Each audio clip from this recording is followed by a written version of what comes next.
नमस्ते आप सभी को। आज रुपया मूल्य का मापक या शोषण का साधन इस किताब के 7वें हिस्से में आपका स्वागत है। अभी तक के 6 हिस्सों में आपने देखा कि किस तरह से अंग्रेजी सरकार कानून बना बना करके हम लोगों को बर्बाद कर रही है और हम लोगों को नए तरीके से शोषण का एक रास्ता दे रही है, जिसमें शोषण हमारा हो रहा है और तरक्की उनकी हो रही है। उनके पास धन जमा हो रहा है, हमारे पास कागजी नोट जमा हो रहे हैं। हमने ये सोचा कि हमें देखना पड़ेगा कि आज के दौर में उन द्वारा किए गए जो षड्यंत्र हैं, उनका क्या स्टेटस है। जो इस टाइम पर काले अंग्रेज सत्ता में बैठे हैं, उनका क्या कहना है। वो जो कानून बनाने की बात करते हैं, क्या वो कानून के जरिए हमारा शोषण कर रहे हैं, हमें बर्बाद करने की योजना बना रहे हैं, बर्बाद कर चुके हैं, या अभी भविष्य में उनको बर्बाद करना है। तो उसके लिए हमने देखा कि इन्हीं की जबान से हमको पूछना पड़ेगा, या इन्हीं की जबान से हमें कहलवाना पड़ेगा कि हम जो कह रहे हैं वो सच है या झूठ है। ये एक बार पता तो चले जनता को। हम तो कहते रहेंगे, किताब लिख देंगे और आर्टिकल लिख देंगे, उससे क्या फर्क पड़ने वाला है। लेकिन यदि इस बात को सत्ता के अंदर बैठे लोगों के माध्यम से ही कहलवा दिया जाए, तो यदि ये बातें सरकार का वो विभाग या सरकार की वो एजेंसी ही मानने लग जाए कि केंद्र सरकार हमारे देश को बर्बाद करने पर लगी है, या रिजर्व बैंक ने ही हमें बर्बाद किया है, तो कहानी कुछ और हो जाएगी। इसीलिए किताब के लेखक घनश्याम वर्मा जी ने पूरा एक खाका तैयार किया और एक एक चीज जो हम पूछते हैं बैंकों से जब हम आवेदन लगाते हैं, उनकी जानकारी इकट्ठा की कि एक बार इनसे कहलवा देते हैं, फिर देखते हैं कि खेल क्या है। हम आप लोगों से कई बार चर्चा करते हैं और हमसे चर्चा करते हुए कई बार ऐसा कहते हैं लोग कि आप लोग वही पर्ची दे दीजिए। आप कहते हो कि लोन में रुपया नहीं दिया, आप कहते हो कि लोन में नोट दिए हैं और वो नोट नकली हैं, तो आप नकली नोट ही दे दीजिए। हम वो क्यों कहते हैं और किस तरह से वो चीज़ें निकल के आती है, वो इस पेज नंबर 39 के बाद आपको दिखाई देगी। ये पेज नंबर 38 जहां यहाँ तक का हमारा काम हो चुका है। यहाँ तक हम पिछले 6 भागों में बात कर चुके हैं। निडर इंडिया चैनल के ऊपर जो प्ले लिस्ट है, इसी जो किताब का नाम है वही प्ले लिस्ट का नाम है, रुपया मूल्य का मापक या शोषण का साधन। उसी प्ले लिस्ट में आपको पिछले 6 भाग मिल जाएंगे और आज 7वां भाग आपके सामने है। हर हफ्ते यानी कि रविवार को या शनिवार को हम लोग सुबह 10 बजे इस रुपए वाले भाग को डालते हैं, ताकि सब लोगों को पता चले कि सुबह 10 बजे का हमारा शेड्यूल किया हुआ है कि शनिवार को सुबह 10 बजे डलेगा, तो शनिवार और इतवार को काफी लोग फ्री होते हैं, तो वो इनको देख सके। सूचना का अधिकार अधिनियम द्वारा पकड़ा गया रिजर्व बैंक की झूठ और रद्दोबदल, यानी कि रिजर्व बैंक का जो झूठ है वो बदला गया। की का में थोड़ा बहुत अगर आपको ग्रामेटिकल एरर दिखाई देता है तो वो आप थोड़ा सा देख लीजिएगा, क्योंकि हम लोग अभी इसमें एडिटिंग करनी है, जो इसमें एरर है उनको ठीक करना है, ग्रामर ग्रामर के मिस्टेक्स को, बाद में ये ठीक हो जाएगा। हमें सूचना के अधिकार अधिनियम द्वारा कुछ ऐसी जानकारी प्राप्त हुई जिसमें जिससे यह सिद्ध होता है कि रिजर्व बैंक और केंद्र सरकार, यहाँ भारत सरकार लिखा है, भारत सरकार नहीं, ये केंद्र सरकार है। भारत सरकार अलग है, केंद्र सरकार अलग है, ये बातें आप लोगों को पता होना चाहिए। तो केंद्र सरकार ने भारत के लोगों के साथ छल कपट और धोखा किया है। भारत सरकार किसी के साथ छल कपट या धोखा नहीं कर सकती, केंद्र सरकार करेगी। तो 2017 में सितंबर की 28 तारीख 2017 को एक सवाल पूछा कि क्या वर्तमान में बैंक नोटों का निर्गमन, मतलब इसका जो आगे बैंक नोटों जो चलन में लेकर जाना, प्रतिभूति रखकर किया जाता है। यानी बैंक नोट जो इशू किए जाते हैं वो प्रतिभूति रख के किया जाता है। प्रतिभूति मतलब गारंटी, कोई सामान गारंटी में रखा जाता है। यदि हाँ, तो कौन सी प्रतिभूति और कितनी मात्रा प्रति रुपए में रखी जाती है, इसे सूचना के रूप में प्रकट करें। ये सवाल जो है ये मैं आपको दिखाता हूं, इसको थोड़ा सा नीचे देखेंगे तो ये वाला रहा। 2017 में इसका जवाब आया और इसके जो जवाब हैं वो मैंने अभी देखा था। इससे अगले पेज पर हम देखेंगे 189 से लेकर 197 तक ये जो सवाल आज हम डिस्कस करने वाले हैं, इसकी जो आरटीआई की कॉपी है वो पेज नंबर 187 से लेकर 189 से लेकर 197 तक है। तो वो आरटीआई का पेज, यानी कि इसका मतलब है हम आगे वाले पेजेस भी इसमें कवर कर रहे हैं साथ के साथ, यानी वो जो आरटीआई वहां लगी है उसकी ये डिटेल एक्सप्लेनेशन है। तो बैंक ने 2017 में यानी कि सितंबर में हमने दिया और नवंबर में जवाब आया बैंक द्वारा, और धारा इसने कहा कि रिजर्व बैंक का जो कानून है, यानी रिजर्व बैंक अधिनियम की धारा 33(1) में परिभाषित रूप से पात्र संपत्तियों द्वारा समर्पित है। समझे आप बात? इसको समझिएगा। ये कहता है कि रिजर्व बैंक द्वारा जारी किए गए सभी बैंक नोट भारतीय रिजर्व बैंक अधिनियम की धारा 33(1) में परिभाषित रूप में पात्र संपत्तियों द्वारा समर्पित हैं। यहां गड़बड़ हो गई। गड़बड़ क्या हो गई कि जब हम आपको ये नोट के बारे में बताते हैं, ये जब रिजर्व बैंक का ये नोट है, 500 रुपए का नोट आपके सामने है, जब हम इनके बारे में आपको बताते हैं तो यहां जो ऊपर लिखा है रिजर्व बैंक ऑफ इंडिया अंग्रेजी में, और यहां हिंदी में लिखा है केंद्रीय सरकार द्वारा प्रत्याभूत, और अंग्रेजी में लिखा है guaranteed by the central government. अब यहां लिखा है गारंटीड, हमने भी पूछा है कि प्रतिभूति क्या है, और यहां पर वो कह रहा है कि गारंटी नहीं है, समर्थित है, यानी सपोर्ट में है, ना कि गारंटी में। दोनों में दिन रात का अंतर है। नोट के ऊपर लिखा है गारंटी और रिजर्व बैंक कह रहा है समर्थन। इसको देखिएगा, अभी आगे हम देखते हैं। प्रत्येक नोट पर लिखा है केंद्रीय सरकार द्वारा प्रत्याभूत, जबकि अर्थात संपत्तियों की गारंटी, और रिजर्व बैंक का कहना है संपत्तियों द्वारा समर्थन। समर्थन और गारंटी में दिन रात का अंतर है, पूर्व पश्चिम का अंतर है। ये भारत की जनता के साथ धोखा है 1990 तक। अब इसको देखिए कितना बड़ा धोखा है ये। अगर हम 1990 तक की बात करें, 15 अक्टूबर 1990 तक रुपए में प्रति रुपया 0.11849 ग्राम शुद्ध सोने का हिसाब था। 1990 तक की बात हो रही है ये, यानी कि आज से 35 साल पहले तक 1 रुपए में इतने ग्राम सोना शुद्ध लिखा था। इसको यदि आप लोग कन्वर्ट करते हो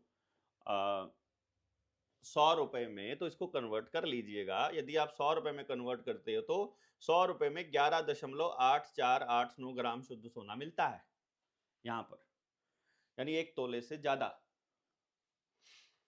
इसे खत्म करके रुपया बाजार के हवाले कर दिया गया। मैं जहां तक समझता हूं उस टाइम पर कहीं ना कहीं मनमोहन सिंह कहीं सत्ता में होगा रुपए के खेल में, क्योंकि जो एलपीजी की स्कीम थी, एलपीजी गैस की बात नहीं कर रहा हूं, एलपीजी का मतलब है लिबरलाइजेशन, प्राइवेटाइजेशन, ग्लोबलाइजेशन, जो कि मनमोहन सिंह का षड्यंत्र था। आपके सामने कांग्रेस की सरकार ये बताएगी कि ग्लोबलाइजेशन से देश ने तरक्की की है। असलियत में वो ग्लोबलाइजेशन करके, यानी पूरी दुनिया के साथ में हमारा समझौता करके या उस तरह के वो संबंध स्थापित करके इस रुपए को बाजार के हवाले करना था। और मनमोहन सिंह एक ऐसे राजनेता हैं जो कभी भी चुनाव नहीं लड़े और कभी भी चुनाव नहीं जीते, लेकिन वो हमारे गवर्नर भी रहे आरबीआई के, वित्त मंत्री भी रहे भारत सरकार में, सलाहकार भी रहे, उसके बाद प्रधानमंत्री भी रहे, और इन्हीं के जरिए सारी बर्बादी उन्हीं के हाथ से करवाई गई है। और दुनिया के सामने उनको एक बहुत बड़ा अर्थशास्त्री स्थापित किया गया। ये मैं कहीं आप सोच रहे हो आज के टाइम पे बीजेपी की सरकार में बोल रहे हैं तो कांग्रेस की सरकार के हम लोग साथ में हैं। मनमोहन सिंह की हुई बर्बादी हो सकती है, ये आप देखिएगा 1990 में कौन है, इस पे हमने देखा नहीं, तो कौन वित्त मंत्री है या कौन गवर्नर है उस पता लगेगा आपको, मनमोहन सिंह वहां शामिल मिलेगा। अब आप बता दो, कमेंट बॉक्स में लिख करके बताइए कि मनमोहन सिंह का क्या रिश्ता हो सकता है इसमें, कि वो कौन है उस टाइम पे। यानी कि ये सिर्फ प्रतिभूति नहीं है, गारंटी नहीं है, केवल समर्थन में रखा गया है, जो कि मात्र दिखावा है। इससे सिद्ध होता है कि ये रुपया वैध निविदा धन नहीं बल्कि कागज का टुकड़ा है। वैध निविदा यानी लीगल टेंडर नहीं है, धन नहीं है, कागज का एक टुकड़ा है। आपको यदि इसमें कोई डाउट होता है तो कमेंट बॉक्स में बताइए कि क्या समर्थन और गारंटी एक ही होता है। यदि नहीं तो फिर ये धोखा हुआ कि नहीं हुआ, और यदि वो धोखा है तो फिर इस धोखे को आपने बर्दाश्त कैसे किया है। बाकी फिर इसके बाद आगे बताते हैं हम। आरटीआई के द्वारा जो उत्तर में रद्दोबदल के दिया गया, रद्दोबदल का इसका ये मतलब है कि जो पहले वाला नोट है जो आरबीआई ने आपको दिया होगा कि जो 1968 से पहले का नोट है और जो 1968 के बाद का नोट है, क्या उसमें कोई फर्क है, ये वो बताने की पूछने की कोशिश कर रहे हैं हम यहाँ पर। और साथ ही हम ये पूछने की कोशिश कर रहे हैं कि सूचना हमारी ये है कि क्या बैंक नोट पर गवर्नर का वचन खंड सिर्फ अंग्रेजी में लिखा होता था या नहीं। तो जब हमने पूछा कि यदि अंग्रेजी में लिखा जाता था तो गवर्नर का वचन खंड किस दिनांक और सन में परिवर्तित किया गया, इसकी प्रमाणित सूचना बताइए। अब देखिएगा खेल, यहां पर जो आरटीआई में भी वो खेल खेलते हैं। कमाल की बात यह है उनके पास सारे दस्तावेज उपलब्ध है, फिर भी वहां पर उत्तर देने वाला व्यक्ति बिना किसी जिम्मेदारी के आपके साथ ठगी कर रहा है, आपके साथ चोरी कर रहा है, आपको बका रहा है। कैसे बका रहा है? जब हमने 2017 में उनसे और 2018 के सितंबर में हमने ये पूछ लिया कि आपने वचन खंड के जो इस वचन खंड को बदला है कि नहीं लिखा है, तो उन्होंने कहा कि पहले I promise to pay the bearer a sum of rupees this लिखा जाता था प्रारंभिक से ही। इसके बाद 1968 से बैंक नोट पर अंग्रेजी के साथ साथ हिंदी में वचन खंड के छापे जाने की प्रथा प्राप्त हुई। ये भी मैंने आपको बताया, पेज नंबर 189 से लेकर 197 तक इसका जवाब इसमें आपको आरटीआई में इसी किताब के पेज पे में आपको मिल जाएगा। उसके बाद जब हमने ये कहा इस असत्य और भ्रामक सूचना का, यानी कि असत्य और भ्रामक इसलिए कहा कि इन्होंने कहा, जब हम आपको वीडियोस में बोलते रहते हैं कि आई promise to pay the bearer on demand, वो सब था, तो ये कैसे कह सकते हैं हम? आपको स्क्रीन पर वो दिखा भी देंगे कि वो नोट था जो दिखाया जाता था। ये वाला नोट जो 1968 वाला नोट है वो ये था, आपने देखा भी होगा 10 रुपए का नोट। और ये कहता है कि ऑन डिमांड वाला कोई सीन यहां पर नहीं है। अब वो कहता है कि 2021 में जब फिर उसके बाद फरवरी 2021 में अपील दायर की, इसकी बहस हुई, जो सूचना आयुक्त था, जो सीआईसी था श्री सुरेश चंद्रा, उनके समक्ष वीडियो कॉन्फ्रेंस के जरिए। तो जो अपनी जो अभिलेखाकार है, यानी कि जो अपना आर्काइव है, वहां से जब दस्तावेज निकाल करके लाए थे गवर्नर के, तो उनके वो जवाब दिए। उसके बाद केंद्रीय सूचना अधिकारी ने अपनी गलती को स्वीकार किया और कहा कि घनश्याम वर्मा द्वारा कही गई बात और दस्तावेज एकदम सही हैं और गवर्नर के वचन खंड को सन 1968 के बाद हिंदी और अंग्रेजी द्विभाषी रूप में वचन खंड में परिवर्तन करके बदला गया है। यह सूचना सुन करके सूचना आयुक्त भी आश्चर्यचकित हो गए और उन्होंने पिछले दिए गए उत्तर की जगह पर पुनः संशोधित करके उत्तर दे करके प्रमाणित प्रतिलिपि उपलब्ध कराने का आदेश पारित किया गया। उसके बाद भी प्रमाणित प्रतिलिपि नहीं भेजा गया। उत्तर तो दे दिया लेकिन प्रमाणित प्रतिलिपि नहीं भेजी गई।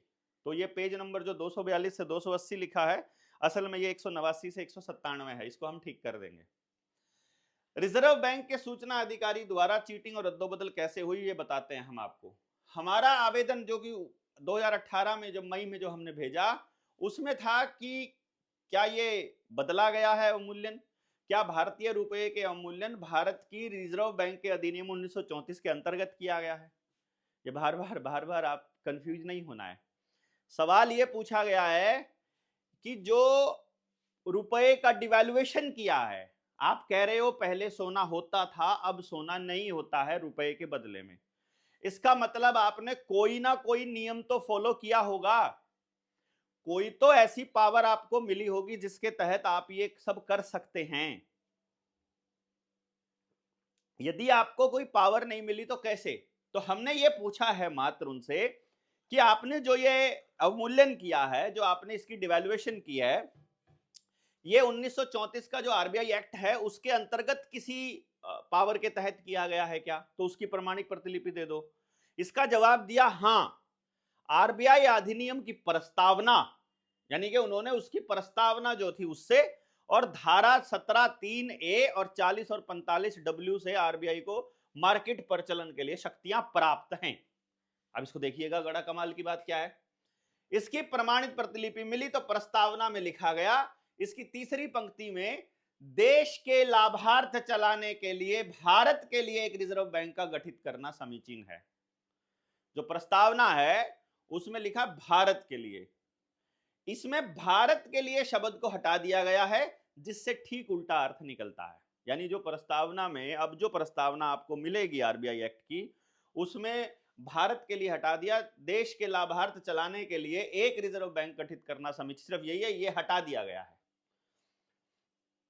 वैध रुपया जनता या शोषण, देश को शोषण मुक्त रखता है, जबकि अवैध रुपया जनता या देश का भयंकर शोषण करता है। ये याद रखना है आपको। आपका रुपया यदि लीगल है, यदि वैध है, तो वो शोषण से मुक्त रखेगा, यदि वो इलीगल है तो फिर वो शोषण करेगा बहुत बुरी तरह से। ये पेज नंबर 42 पे आपको मिलेगा जो प्रस्तावना की कॉपी है। ये प्रस्तावना की कॉपी इसमें किताब में जो डिजिटल वाली है उसमें बहुत साफ साफ छपी हुई है, बट प्रस्तावना आपको वैसे भी मिल जाएगी, आरबीआई के वहां पर मिल जाएगी। इस आरबीआई अधिनियम की प्रस्ताव ने देश शब्द का आशय ब्रिटेन से है, इस बात को ध्यान दीजिएगा, क्योंकि उस वक्त भारत गुलाम है। 1934 में देश जो चल रहा है वो पार्लियामेंट ऑफ इंग्लैंड के हिसाब से चल रहा है, और भारत को कभी भी इंग्लैंड ने देश नहीं कहा है, इस बात को देखिएगा। आज भी भारत ब्रिटेन का उपनिवेश है, आज भी कॉमनवेल्थ में शामिल है। भारत के संविधान में भारत को कहीं भी देश कहकर संबोधित नहीं किया गया है, भारत को लोकतांत्रिक गणराज्य कहकर संबोधित किया गया है, और हर राज्य देश के अधीन होता है। प्रश्न उठता है, क्या कूटकरण या अवमूल्यन करने के प्रश्न को, यानी कि जो डिवैल्यूएशन वाला प्रश्न है, उसको आरबीआई द्वारा मार्केट प्रचलन के लिए प्राप्त शक्तियों का प्रयोग कर भ्रमित करने का प्रयास किया जा रहा है? इसका मतलब क्या है? इसको आगे बताया गया है कि भैया हमने किसी व्यापार को चलाने की परमिशन दे दी, अगर किसी व्यापारी को अगर कह दिया कि तुम यहां व्यापार कर सकते हो, और वो कह दे कि हमें यहां व्यापार करने की परमिशन मिल गई है, और अगली बार वो क्या करे कि 100 ग्राम का बट्टा है, उसके ऊपर वो 1 जीरो और लगा दे और कह दे ये 1000 ग्राम का बट्टा हो गया, और वो सबको सामान उसी 100 ग्राम के बट्टे से देने लग जाए और कहे कि ये 1000 ग्राम है, ये 1 किलो है। और दुनिया जब उनसे पूछे कि तुम ये किस हिसाब से कर रहे हो, तुमको किसने अधिकार दिया 100 ग्राम के बट्टे को 1000 ग्राम का बट्टा बोलने का, तो वो कहते हमें यहां पर पावर मिली है। जैसे अभी नरेंद्र मोदी सत्ता में है, उस वक्त कांग्रेस में मनमोहन सिंह बैठा हुआ था, हमसे पूछे बिना कानून बना दे और कह दे कि हमें पावर मिली है कानून बनाने की। यही ठगी आपके साथ की जा रही है। अभी ये कह रहा है कि पकड़ लिया जाए तो कहते मार्केट प्रचलन के लिए शक्तियां हमें प्राप्त हैं। ये छल कपट है भाई, ये नहीं चलेगा। इससे सिद्ध होता है कि भारतीय रिजर्व बैंक और केंद्र सरकार ने नियम और कानून का उल्लंघन कर रुपए के दस्तावेज का कूटकरण यानी कि डिवैल्यूएशन करके कानून की अवहेलना और संविधान की अवमानना की है, जो देश की जनता के साथ छल कपट, धोखा, लूटपाट, शोषण और देश के साथ गद्दारी और विश्वासघात है या नहीं, ये आप बताइए। आप बताइए कि जब उनको पावर ही नहीं है रुपए को डिवैल्यूएट करने की और रुपए को मार्केट के हवाले करने की, जब उनको शक्तियां ही प्राप्त नहीं है, तो किस आदमी ने यह आदेश पारित किया? अगर जिसने ये आदेश पारित किया उसे वो शक्तियां प्राप्त है या नहीं, ये सवाल पूछने का है। जनता सरकार मोर्चा के गांव-गांव में जब लोग बन जाएंगे, तो जब अपना एक हम ड्राफ्ट तैयार करेंगे, तो प्रत्येक व्यक्ति अपने जिला अधिकारी से, अपने ब्लॉक समिति से, अपने सरपंच से, अपने एमएलए से, अपने पार्लियामेंट के मेंबर से और अपने एसडीओ से, अपने एसडीएम से सवाल पूछेगा, कहेगा कि हमको बताओ ये किसने दी तुमको पावर, तुमको ये सब करने की।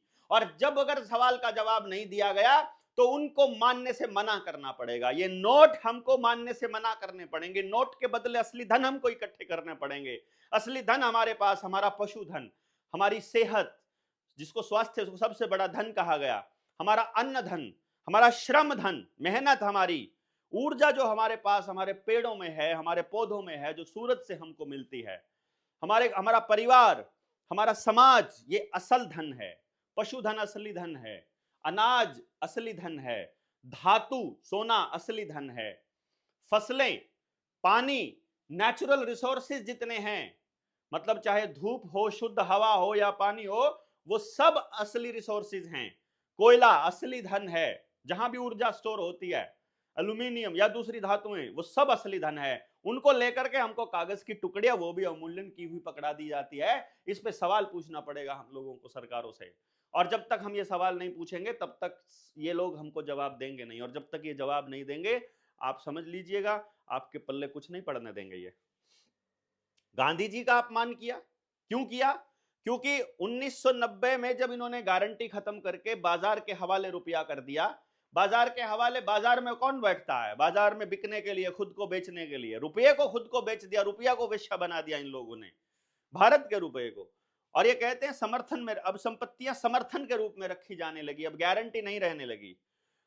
उसके बाद 2015 में प्रश्न रखा कि गांधी की फोटो कब से लगा रहे हो और किसके द्वारा लगाई गई और कब तक लगाई गई, कब कब लगाई गई, ये पूछा गया। तो उन्होंने बताया फिर उसके बाद कि 96 में 100 रुपए के नोट पर लगाई, जून की 96 में, 4 जून को, 13 जून 96 को 10 रुपए के नोट पर लगाई, 14 मार्च 97 को 50 रुपए के नोट पर, 20 अक्टूबर 1997 को 500 रुपए के नोट पर, 9 अक्टूबर 2000 को 1000 रुपए के नोट पर, और 24/8/2001 को 20 रुपए के नोट पर, नवंबर 2001 को 5 रुपए वर्ग के नोट पर महात्मा गांधी की फोटो लगाई गई। अब इसमें वो सवाल आता है फिर से, इन नोटों में गवर्नर के वचन खंड में रद्दो बदल करने और केंद्रीय सरकार के गारंटी को समर्थन में कहते। इन समर्थित नोटों और अवैध नोटों पर राष्ट्रपिता महात्मा गांधी जी का फोटो लगाकर भारतीय रिजर्व बैंक और भारत सरकार ने बापू का सम्मान किया या अपमान? जिस गांधी ने अंग्रेजी सरकार उसके शोषण का विरोध किया, उसी ब्रिटिश सरकार की रिजर्व बैंक ने कूटकरित अवैध रुपए पर, यानी कि अवमूल्यन किए गए इलीगल रुपए के ऊपर गांधी का फोटो लगाया और देश का शोषण किया।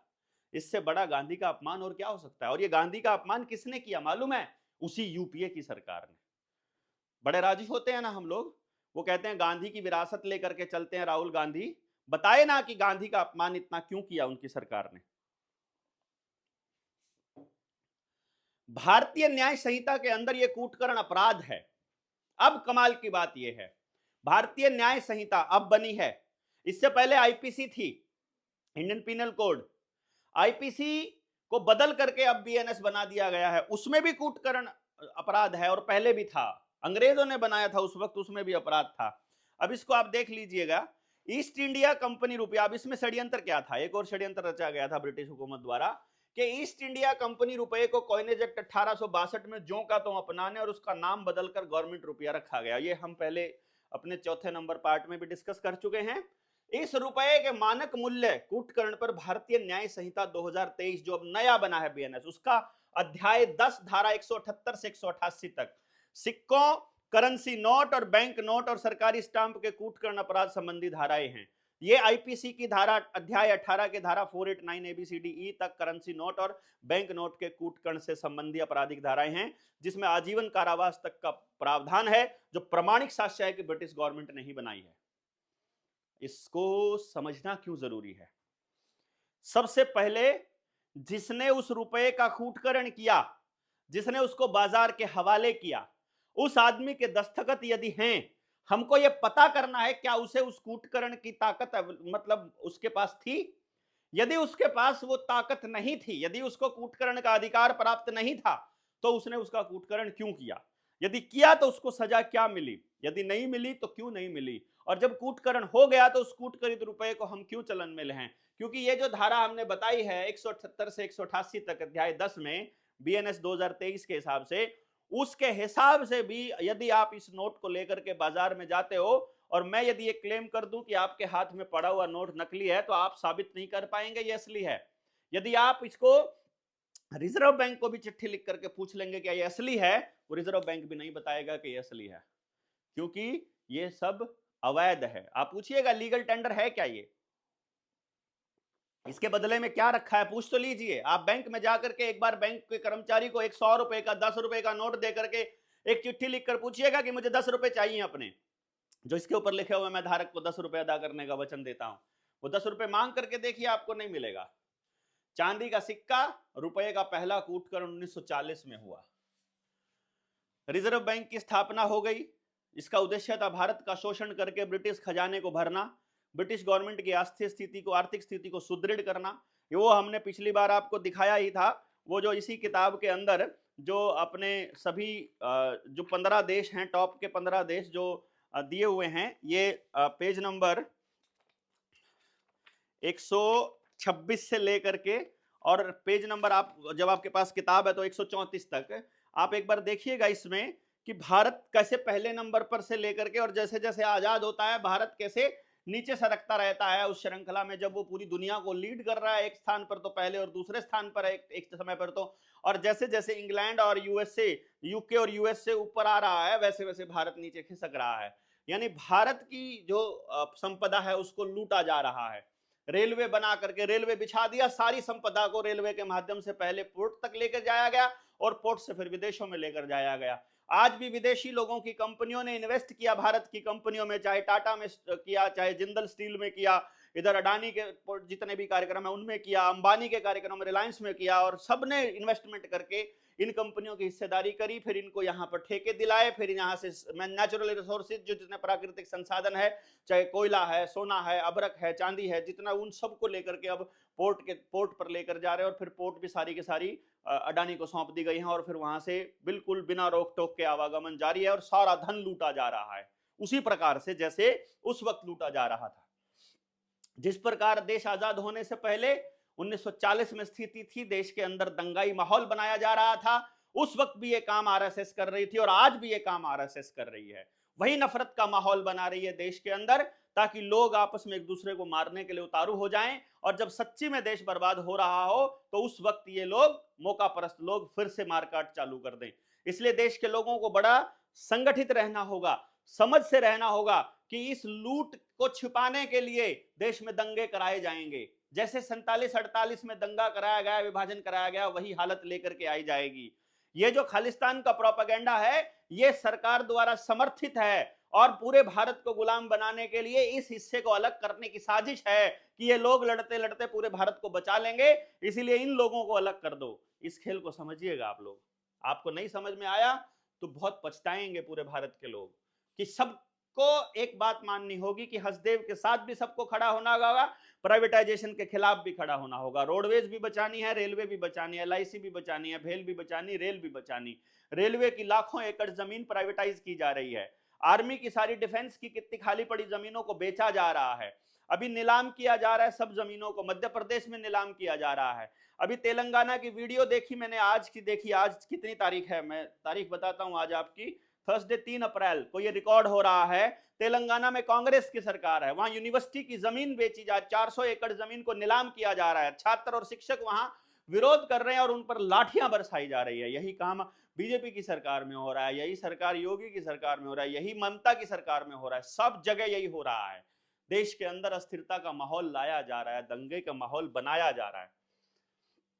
भारतीयों की लूटपाट और शोषण के लिए 11 मार्च 1940 को सैकड़ों सालों से चले आ रहे गवर्नमेंट रुपया का ब्रिटिश गवर्नमेंट द्वारा अपने बनाए नियम और कानून की धज्जियां उड़ाते हुए कॉइनेज एक्ट 1906 के द्वारा निर्धारित रुपये के मानक कूटकरण किया गया, जिसका प्रमाणिक दस्तावेज एक्ट 6 ऑफ 1940 है। यह कूटकरण चांदी के गवर्नमेंट रुपये का पहला कूटकरण था, जिससे भारत की बेरोजगारी और भूखमरी बढ़ती चली गई और भारत की आर्थिक स्थिति खराब होती चली गई। कॉइनेज एक्ट 1906 का 1940 में किया गया गवर्नमेंट रुपये का कूटकरण विधि शून्य है, यानी उसमें कानून कुछ भी नहीं है, क्योंकि रुपये के कूटकरण का कोई कानूनी प्रावधान नहीं है बल्कि अपराध है। उन्होंने कूटकरण तो कर दिया, किया अंग्रेजों ने 1940 में, लेकिन कानून इसकी इजाजत देता ही नहीं है मेरे दोस्त। वैध रुपया जनता और देश में आर्थिक अभाव नहीं आने देती है, अवैध रुपया जनता और देश में आर्थिक अभाव कभी खत्म नहीं होने देती, बस ये बात का ध्यान रखना। अब ये एक्ट 6 ऑफ 1940 है, जिसको अभी एक्सप्लेन किया, जो भी बताया गया था, इसी की एक्सप्लेनेशन यहाँ पर दी हुई है, आप इसको पढ़ सकते हैं पेज नंबर 44 में। ये एक्सप्लेनेशन इसलिए दी गई है कि सिल्वर कॉइन को अब जो है वो उसकी वैल्यू को खत्म कर दिया गया है कि अब दूसरा कॉइन आ जाएगा, सिल्वर कॉइन को हम हटा रहे हैं। ये जो गेम प्लान है जिसको समझना है, यदि हमने इसे नहीं समझा तो फिर हमारे साथ में जो छल है वो लगातार होता रहेगा। अब आपके ऊपर है कि आप इस छल को किस तरह से देखते हैं। मतलब छल इन द सेंस मैं ये इसलिए बता रहा हूं, ये छल की जो परिभाषा है वो ये है कि पहली बात, जिसने भी ये कानून बनाया उसको ये कानून बनाने का अधिकार प्राप्त नहीं है। दूसरी बात, बना दिया है वो कानूनन वैलिड ही नहीं है। जब आईपीसी में भी वो अपराध है और आपके बीएनएस में भी वो अपराध है, तो फिर भैया किस तरह से आप ये कह सकते हो कि वो वैलिड है, वो आपने जो किया है वो सही है? एकदम गलत है भाई। इसलिए आपको ये समझना पड़ेगा। अभी हमने पेज नंबर ये कर लिया 45 तक हम इसको पूरा कर चुके हैं, और 45 के बाद हम ये अर्जी हुकूमत आज़ाद हिंद सैद्धांतिक भारतीय रुपया, इसके ऊपर हम 8वें भाग में चर्चा करेंगे। इन 7 भागों तक आपको कैसा लगा है, किस तरह से आपके दिमाग में जितने प्रश्न आए हैं, आप अपने प्रश्नों को यहाँ कमेंट बॉक्स में जरूर लिखिएगा। मैं अपने निडर इंडिया चैनल के जितने भी कमेंट्स होंगे उनमें से सारे प्रश्न निकाल करके आपको एक ऐसी वीडियो बना देंगे जिसमें उनके उत्तर लिखे हों, और फिर हम लोग 10 वीडियोस के बाद में एक प्रश्न उत्तर वाला बनाएंगे। अभी ये 7वीं वीडियो थी। आप सब लोग इसको देख रहे हैं, कमेंट भी कर रहे हैं, इसको शेयर भी कर रहे हैं, देश की जनता को जगा भी रहे हैं, इसके लिए आपका बहुत बहुत धन्यवाद। अभी इसके 8वें पार्ट पर हम जल्दी ही मिलते हैं। बहुत बहुत शुक्रिया। जय हिंद, जय भारत।